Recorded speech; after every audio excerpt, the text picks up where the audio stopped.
উচ্চ আদালতের রায়ে নিরপরাধ প্রমাণিত হয়ে আজ মুক্ত হয়েছেন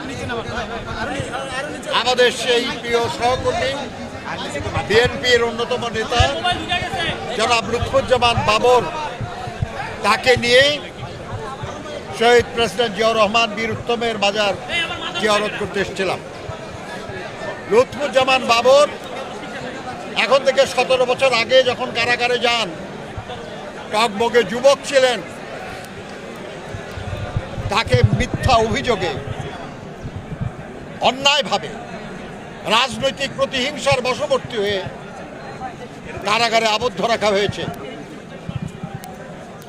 প্রায় 6 বছর তাকে কন্ডেম সেলে রাখা হয়েছে।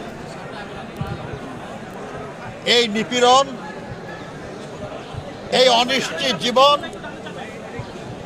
2টি মৃত্যুদণ্ড, 2টি মামলায়, 1টি মামলায় যাবজ্জীবন,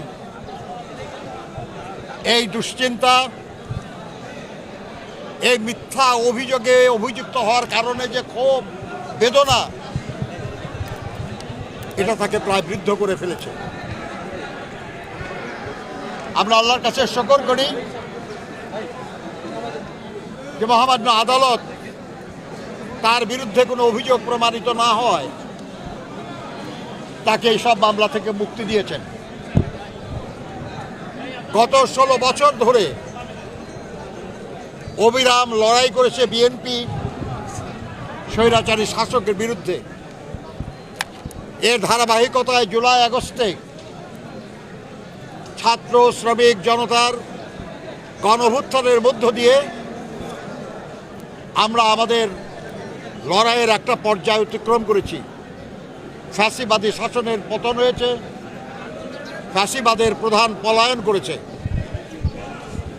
আমরা এখন আমাদের সে এক দফার যে অন্যতম দফা গণতন্ত্র পুনঃপ্রতিষ্ঠার যে কাজ, সেটা সম্পাদনের জন্য আমরা কাজ করছি। বন্ধুরা আমার, লুৎফুজ্জামান বাবর বিএনপির নিবেদিত নেতা।